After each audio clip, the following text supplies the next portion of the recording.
Здравствуйте! В эфире Абхазского телевидения программа «Аман».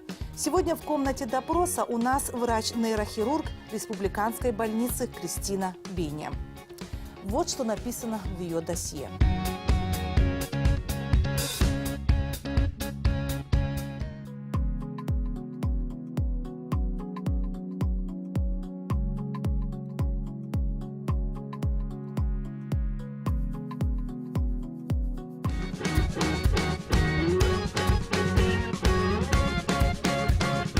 Кристина, здравствуйте.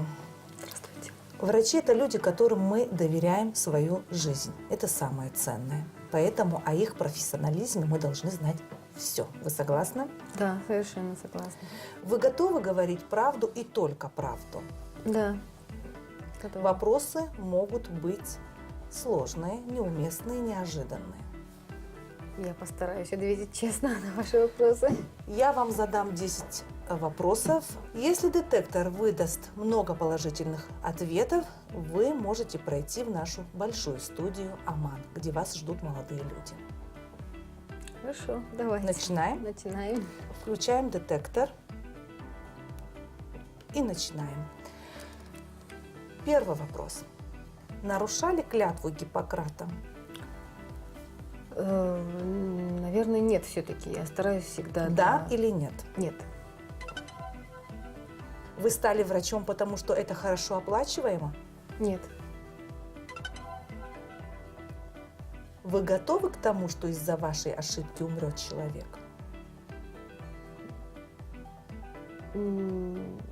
Тяжело осознавать, но иногда такое может быть допустимо. Да или нет? Да.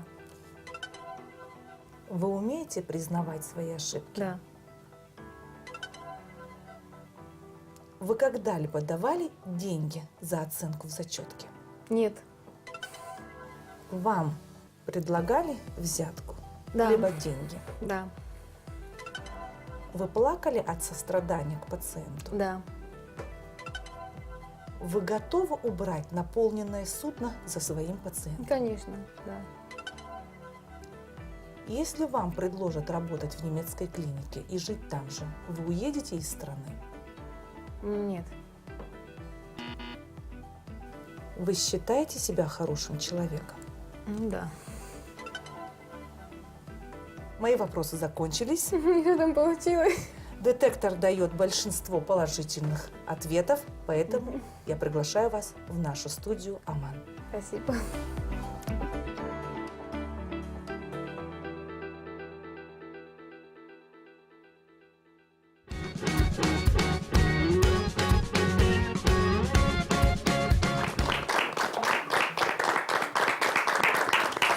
Здравствуйте. Здравствуйте. Здравствуйте. Кристина Беня, гость нашей передачи. Она, на наш взгляд, особенно людей творческих, с такой ответственной профессией, врач-нейрохирург, несмотря на внешность, такую хрупкую внешность, я бы сказала. Кто у нас самый смелый, кто начинает? Да, у нас девушка, как зовут? Представься, вот микрофон в твоих руках и начинай задавать вопросы. Джинджоли Ирина. Врач должен быть хорошим человеком или достаточно быть хорошим врачом? Ну, я думаю, что врач должен быть хорошим человеком в первую очередь, потому что ситуации бывают разные. Очень часто, наверное, вы слышали, что говорят, вот он замечательный доктор, но вот к нему не подойдешь, не поговоришь, недоступный человек и так далее. Я, например, лично считаю, что врач должен быть открытым для общения, для пациента в первую очередь, чтобы пациент, не боясь, мог задавать все вопросы, которые его интересуют. Без того, как не быть хорошим человеком, эта профессия, наверное, она не имеет той ценности. Думаю. А вы к кому себя больше причисляете? К хорошему врачу или к хорошему человеку? Ну, я стараюсь совмещать эти две составляющие этой профессии. Я не могу себя оценивать, сама себя оценивать. Это, наверное, нужно спрашивать все-таки у наших пациентов и у наших коллег, с которыми мы работаем. Наверное, так будет правильно. Следующий вопрос. Мы все являемся потенциальными пациентами врачей, и говорят, что у врачей отвратительный почерк. Какой у вас? Вы знаете, у меня со студенческой скамьи почерк не изменился, и каллиграфический у меня почерк очень четкий, понятный. И даже врачи сами удивляются, что у меня почерк сохранился. В действительности у меня очень даже понятный, четкий почерк. А с чем это связано? Почему он у них портится, у врачей? Ну, во-первых, это связано с тем, что мы очень много пишем. Я сейчас не говорю, что только врачи много пишут, но, во-первых, мы ограничены во времени. То есть мы должны за короткое время много написать, поэтому, когда человек пишет в спешке, не всегда получается красиво и четко, как хочется все написать. Я всегда любила, чтобы было четко, красиво все написано, основные фразы выделять и так далее. Поэтому мой почерк, он не изменился. Вот многие мои однокурсники говорят, что до сих пор мои тетради там из поколения в поколение передаются, то есть почерк у меня понятный, четкий, и многие до сих пор по моим лекциям учатся студенты на медфаке, поэтому я думаю, что с почерком все нормально. Как? Училась я на отлично, закончила я на красный диплом, вот. И... А в продолжении почерка я потом отдам микрофон. Да. По почерку еще и можно определить характер человека. Вы к какому характеру себя относите? Какой он у вас? С одной стороны, я мягкий человек, конечно, но очень подвижный, динамичный. Много времени я уделяю своей работе. При этом пытаюсь дома тоже успеть все свои дела сделать. То есть флегматичный человек, у флегматичного человека не получится все это совмещать. По поводу легкости на подъем, я просто одну ремарочку. Когда я набрала ей, мы лично с Кристиной не были знакомы. Я когда набрала ей и пригласила на передачу, у нее не было вопросов. Обычно мне задают, что, как, кто, уточняют. Да? Респонденты, я к этому тоже спокойно отношусь. Но человек приходит на передачу, он хочет знать, о чем его будут спрашивать. И я была очень удивлена, что она почти сразу сказала: да, хорошо. Обычно врачей приходится уговаривать, они не любят давать интервью. Этот контакт мне очень понравился, потому что зрителям нужно знать нашу медицину в лицах. Это важно, особенно молодежи. Следующий вопрос. Если вы скажете, что вы любите помогать людям, я согласен, но помогать можно по-разному. Вот как вы, такая хрупкая девушка, решили стать хирургом? Зачем? Вообще, я сколько себя помню, с малых лет я хотела быть врачом. У меня были все эти погремушки детские, там фонендоскопы, уколы, какие-то коробочки. Лечила всегда дедушку, который поддавался. И мне было очень интересно заниматься именно вот лечением. Есть фильм «Город ангелов», наверное, вы смотрели, может быть, я так думаю. Там речь идет о девушке-кардиохирурге, которая вот экстренные операции проводит на сердце и так далее. Я посмотрела этот фильм уже в подростковом возрасте, он меня очень впечатлил, честно говоря. И вот для себя я сделала вывод, что все-таки, наверное, хирургия, чем терапия, там, детское отделение и так далее. Поступает пациент там тяжелый, который неизвестно, выживет, не выживет. Ты его прооперировал, и ты видишь, что ты действительно спас человека. Это чувство, вот, больше ничего не нужно, мне кажется, нормальному врачу. Вот это чувство, что ты действительно помог человеку, и что ты вытащил не просто его подсказал, из того что света. сделать, а именно помог. Да. Да? Да. А вы сказали, что вот я увидела, как человек выжил, я ему помогла, а если не помогла, что тогда?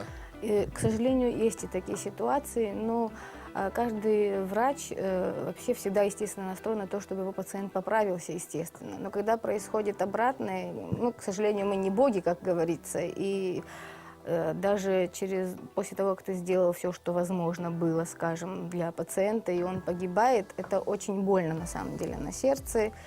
Это, наверное, когда общаешься уже с родственниками, кажется, что вот, мы сделали все, что возможно, но ничего не получилось, и ушел врач. Наверное, родственникам кажется в тот момент, что ему все равно, не получилось, но в действительности это не так. На самом деле мы каждую потерю очень переживаем действительно и начинаем анализировать ситуацию, что мы сделали не так, может быть, мы что-то упустили, может, надо было что-то еще сделать для него. То есть это очень, это связано с большими переживаниями внутренними на самом деле. Есть определенные занятия, тренинги, которые проводятся на медицинском факультете, чтобы подготовить студента-медика к тому, что с этими ситуациями все равно придется столкнуться в своей профессиональной деятельности. Без этого, к сожалению, никак у нас. Дополнив предыдущие вопросы, хочу узнать, вот в последнее время в адрес врачей в целом. Очень много критики мы слышим. Как вы сами относитесь к этой критике? Много критики в наш адрес идет именно из-за того, что какие-то информация, полученная в доступе там, в интернете, допустим, она не всегда совпадает с тем лечением, которое мы проводим. А лечение, то, которое мы проводим, это то, что написано в медицинской литературе, в специальной, на которой мы учимся, как вы знаете, не 1 год. Я думаю, что доверие к врачам все-таки в последнее время тоже намного снизилось, потому что есть ситуации, которые мы сами тоже осуждаем, честно говоря, в нашей среде. Это и техническое оснащение, допустим, лечебных учреждений, обеспечение лекарствами в больницах. Есть, ну что скрывать, есть и отношения врачей, там определенный контингент врачей, которые, ну, может быть, не совсем открыто общаются со своими пациентами. То есть много там разных аспектов, почему это происходит, но с этим надо бороться просто. Но я думаю, что лечебный процесс идти нормально не может, если пациент не доверяет своему врачу. Если ты не доверяешь своему врачу, тебе надо просто уйти в другое учреждение лечиться, потому что в противном случае нужного эффекта не будет. Насколько я знаю, главная заповедь Гиппократа – это «не навреди». Не навреди – это потому, что ты должен взвесить, во-первых, чтобы твои действия не привели к ухудшению состояния пациента, чтобы ты, как бы желая вылечить, не навредил. Вот. И что касается, допустим, если это хирургическая специальность, мне, например, говорили, научить оперировать можно и обезьяну. Главное, чтобы доктор-хирург понимал, нужно ли его оперировать вообще, этого пациента, или можно обойтись без операций. И то, что там стандартные подходы к хирургическому лечению, не каждому пациенту можно это применить. Поэтому и говорят, не навреди своей деятельностью пациенту, которому и так уже плохо без твоего вмешательства. Вот поэтому вопрос. Тут же у меня еще один вопрос. Я вас до конца послушала. И передача, на которой мы находимся, сама уже говорит за себя. И у меня к вам вопрос. Как вы относитесь к взяткам? И вообще, была ли у вас такая ситуация в жизни, что вам предлагают взятку? Ну, как я отношусь к взяткам? Ну, во-первых, что считать взяткой тоже имеет значение. Ну, я вам честно скажу, в принципе, в нашей среде мы взяткой это не называем. Мы говорим благодарность пациента, мы говорим. Ну, я, например, считаю так, доктор должен сделать все, что от него зависит, независимо от того, будет это благодарность или нет. А благодарить или нет, это уже дело пациента. Поэтому я сталкиваюсь, там, слышу разговоры, ситуации, что вот там, когда доктор может назвать какую-то сумму, допустим, да, вот столько вот нужно, чтобы там провести операцию там, и так далее. Но, честно говоря, я не приветствую это и не считаю это правильным. А вот каким самым необычным способом вас отблагодарил пациент? Ой, я бы сказала так. У меня был маленький пациент, 5 лет мальчику, который поступил с черепно-мозговой травмой, с переломом черепа. Состояние было тяжелое, но мы его пролечили, улучшилось состояние, пациент поправился, и он мне подарил открытку, которую нарисовал сам, и написал: «Доктор Кристина, вы меня спасли, я вас люблю». И цветочки нарисовал. Вот это было, наверное, самое теплое и самое вот запоминающееся, ну, ради которого стоит работать, скажем так. Храните эту Ну, картину? конечно, Я я аж ее прослезилась. заламинировала, ее поставила в рамочку, и она у меня стоит. Я когда смотрю на этот подарок, я чувствую, что, ну, не зря я пошла в эту профессию. Вот так вот. Сентименты. Да. Следующий вопрос. Был ли у вас пациент, который находился на грани жизни и смерти? Таких пациентов у нас бывает очень часто, на самом деле. Это пациенты с тяжелой черепно-мозговой травмой, в первую очередь. Это пациенты с инсультом, с кровоизлиянием. Это пациенты с опухолью мозга, которые на грани жизни и смерти поступают. Конечно, были. Не всех, к сожалению, получается спасти, естественно. Но могу много примеров привести, когда действительно после операции на головном мозге, допустим, по поводу травмы головы, человек был спасен. Это бывает у нас часто в нашей профессии. Очень часто жизнь и смерть идут рядом, действительно. Следующий вопрос. А есть у вас такие приметы, которые вы соблюдаете перед операцией?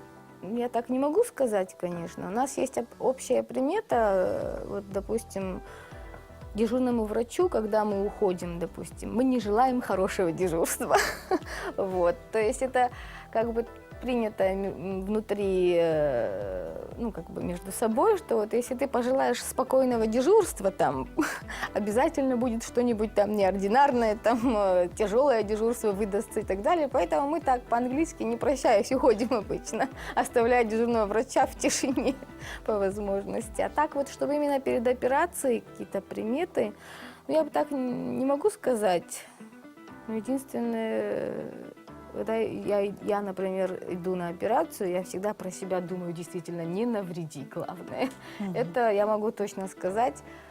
Просто я знаю, что, и вы все знаете, что в мозге каждый участок отвечает за определенную функцию. И когда мы вмешиваемся, открываем черепную коробку и работаем там на мозге, допустим, любое малейшее неправильное действие может отразиться как в поведенческих каких-то характеристиках, так и в параличах конечностей, в нарушении речи и так далее. И действительно, идя на операцию, я всегда про себя говорю, главное, не навреди. Приходилось ли вам сообщать о смерти пациента? Ну, родным? конечно, к сожалению, это, к сожалению, без этого никак. У меня, например, такая специальность, в которой действительно смертность высокая, если сравнивать там с другими специальностями и так далее. Поэтому, если я являюсь лечащим врачом пациента, с родственниками разговаривать должна я в любом случае. И объяснять, что случилось и почему так случилось, тоже должна я, естественно. Поэтому, конечно, приходилось много раз. Как-то мне хирург говорил, что это самое сложное в их профессии — сообщить родственникам, что их родной человек умер. Да, это очень тяжело, действительно. Это очень тяжело, и, может быть, со стороны, как я уже говорила, кажется, что... Но при этом вам, наверное, плакать нельзя. То есть вы должны как-то держаться, это сила воли, сила вы духа. знаете, что касается плакать, мы перед родственниками, конечно, стараемся держать себя в руках, но это очень больно на самом деле. Хочу дополнить вопрос, а как вы потом после этого отходите от этого? Вот умер человек, да, как быстро об этом забываете, как быстро переключаетесь? Ну, я переживаю достаточно долго, оцениваю каждое свое действие, которое вот в процессе лечения проводилось, сравниваю с теми рекомендациями, которые мне давали мои учителя, руководители, как меня учили работать. Давайте немного отойдем от темы смертей, потому что вы не палач, а хирург в первую очередь. И мы знаем, что у вас супруг тоже является врачом. Скажите, это было задумано или это чисто случайность? Ну, вообще, можно сказать, и задумано. Почему? Потому что мне нужен был человек, который бы понимал мою профессию. И понимал бы и поддержал бы меня в том плане, что не запретил бы мне, не сказал бы, вот сегодня ты не дежуришь, ты сегодня должна быть дома, ты никуда не идешь. Ну, у нас менталитет немножко такой кавказский, что вот супруга должна быть больше дома, уделять больше внимания детям, семье. Я не говорю, что это неправильно, это правильно, но с моей профессией это немножко сложно. Очень часто я, например, в течение месяца, бывает, дежурю от 6 до 9 дежурств, например. То есть это суточные дежурства, у меня сутки не бывает дома. Поэтому я подумала, что решила, что в принципе, если у меня будет супруг тоже врач, и желательно хирург хирургической специальности, то он меня не будет ограничивать в моей профессиональной деятельности. Вот. Но я сейчас не скажу, что это был прямой расчет и как бы... Чувств не было. Это все разум, да. Нейрохирург же. Но то, что в подсознании, то, что человек планирует, наверное, как бы, да, мысль материальна, как говорится. Поэтому так сложилось, что у меня супруг челюстно-лицевой хирургии, он действительно меня поддерживает в моей специальности. И этот человек никогда не сказал, зачем ты идешь на дежурство, почему ты так поздно пришла.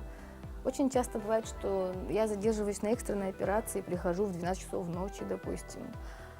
Ну, это не каждый человек действительно может понять. Поэтому То есть это нам у вас в легче. семье не повод для конфликта и для ссор? Абсолютно нет. Понятно. Да, абсолютно нет. Смотрите, вот если, например, муж и жена, они артисты или певцы, там люди творчества, они дома, например, поют вместе. Вот вы чем занимаетесь на досуге? Вы разговариваете только на медицинские темы в большей степени? Ну да, мы в большей степени разговариваем на медицинские темы, это раз.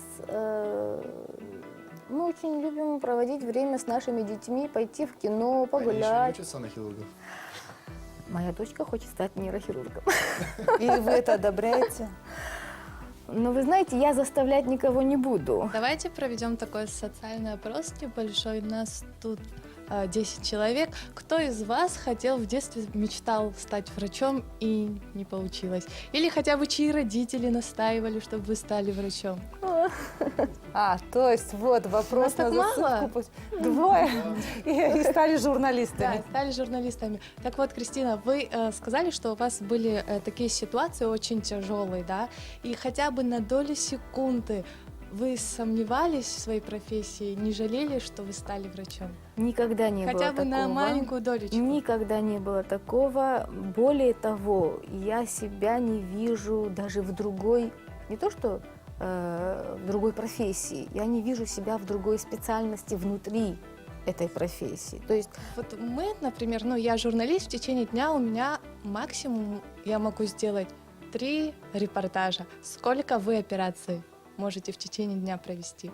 ну, я могу сказать, что мне, например, в течение суток приходилось по дежурству провести 3 операции при травме головы. Там, допустим, травма, удаление внутричерепных гематом, допустим, там вдавленные переломы, скажем, плюс еще кровоизлияние, инсульты, там, когда требуется экстренное вмешательство. Вот такого типа было несколько раз, что в течение суток 3 операции проводилось. И вы верите в Бога? Ну, наверное, да. Вопрос следующий. Вот, у меня такой вопрос. Кто лучше, мужчина, врач или женщина? Я не считаю, что мужчина-хирург лучше, чем женщина-хирург. Такой вопрос может вас задеть? Ну, вы знаете что, это не задевает меня, но женщине-хирургу приходится больше работать и доказывать свою профессиональную компетентность, чем мужчине-хирургу, к сожалению. А вот у пациентов это видели, вернее, у родственников пациентов, которые к вам попадают, когда вы выходите, вот ваш оперирующий врач, и Да. тут такое недоверие. Бывало. Естественно, бывало такое тоже. Один раз мне даже сказали, что другого нейрохирурга нет. Как вы отреагировали? Вы знаете, мне было обидно, но это было когда еще на заре моей карьеры, скажем так, нейрохирургической, когда я только начинала работать. Конечно, когда говорят, сейчас придет нейрохирург, вас осмотрит, они, во-первых, ожидают увидеть мужчину лет 40, как минимум, большого, там, габаритного. И тут появляюсь я, студентка, наверное, они решили. Вот, поэтому, конечно, сначала я вижу недовольную мину на лице родственников, особенно пациента, если ему плохо, ему как бы не до врача особо.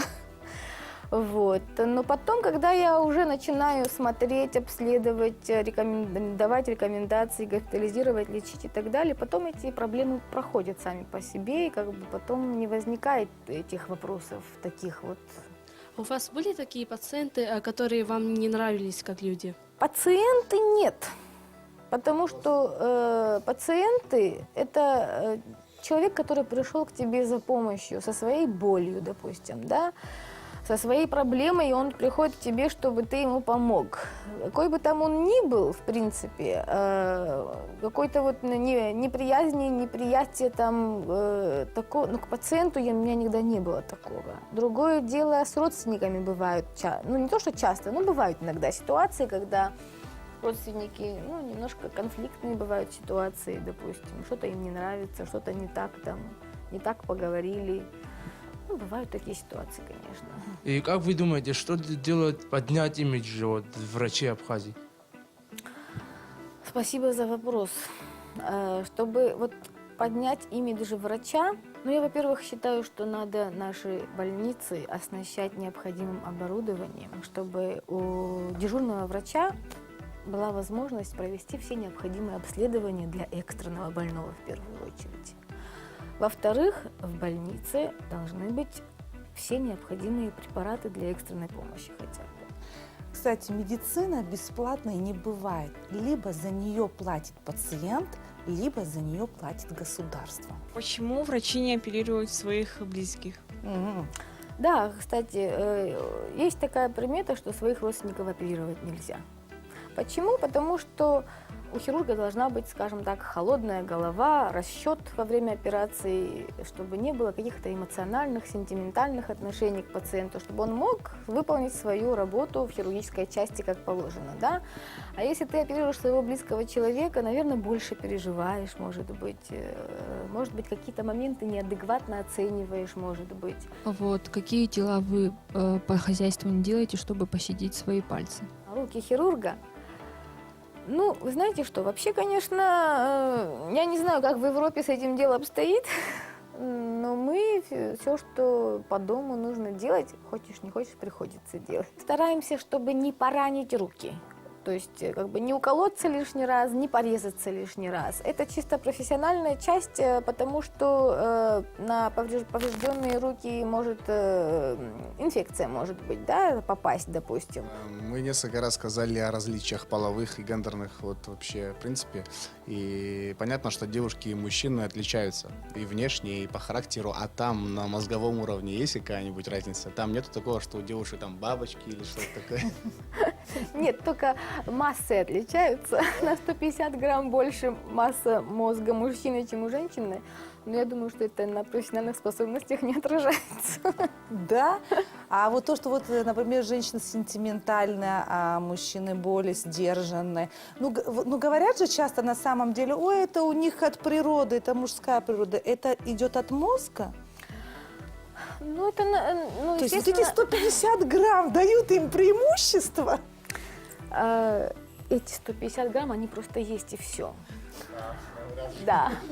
А что касается там поведенческих реакций и так далее, это все-таки межнейронные связи, это на подсознательном уровне, это психика человека, которая формируется в детском возрасте под воздействием родителей, семьи, школы и так далее. Тогда можно я один вопрос задам, потому что все-таки мы видим, что перед нами очень сильный человек. Ничего не сказано о женских слабостях. Они все равно должны быть, да? Вот, какие у вас женские слабости? Шопинг, поход в салон, вышивание, еще что-то. Вот есть у вас такие слабости? Сугубо женские. Ну, в принципе, к шопингу я отношусь очень параллельно, скажем так. Меня это как-то не особо привлекает, да? Да. Мне, например, нравится, ну, слабостью это считать, не считать, но я люблю проводить время со своими детьми, особенно с маленьким ребенком, естественно. Вот. Я завершаю нашу передачу. Спасибо за интересное интервью. Я видела прямо вот у ребят глаза горели, им было интересно, и беседа удалась. Спасибо. Спасибо всем. Кристина, по правилам нашей передачи, сейчас я попрошу вас некоторое время побыть в другой комнате, а ребята будут голосовать. Насколько вы были искренни, говорили вы правду. Хорошо. А вот ответ вы увидите на экране, когда будете смотреть нашу передачу. Хорошо, спасибо. Похлопаем, Кристине. Как вам наш сегодняшний герой? Супер. Очень интересный человек и с такой, правда, необходимой специальностью. Вот. Иногда мы говорим, почему врачи нам кажутся, да, такими, не хочу говорить слово черствыми, они не черствые, просто иногда нам кажется, что они холодные. А вы представляете, если по каждому случаю нейрохирург начнет плакать, или тот же хирург, или переживать, а что это было, так он же не подготовится к следующему пациенту, он себя просто растратит на эмоции, и не будет врача. А нам нужны врачи. Говорила она вам правду или что-то утаила? Была ли она очень искренней с вами? Вы сейчас имеете возможность проголосовать, а результаты наши телезрители увидят на экране. Спасибо всем за интересные вопросы. Спасибо за то, что внимательно слушали, что немаловажно. Я надеюсь, мы с вами увидимся еще в этой студии. До свидания. Всех благ, не болейте.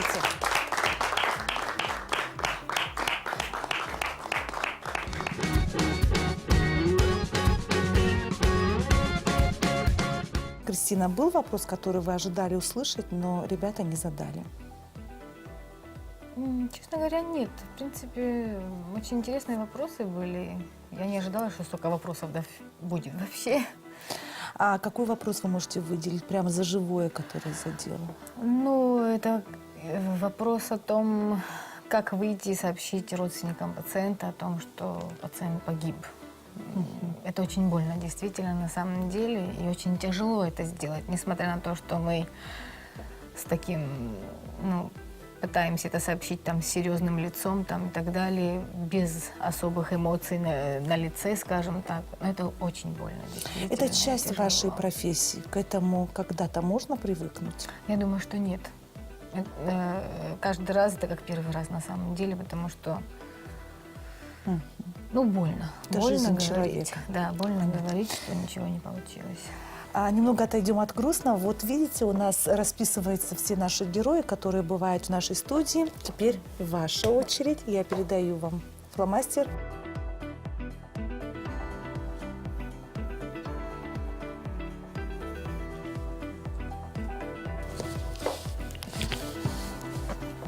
Спасибо, Кристина, что вы нашли время, пришли в студию, ответили на все вопросы.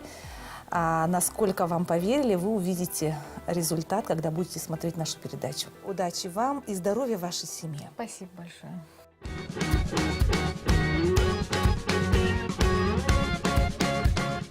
Это была программа «Оман» на абхазском телевидении, а я ее ведущая Анна Гуния. Будьте здоровы. До свидания.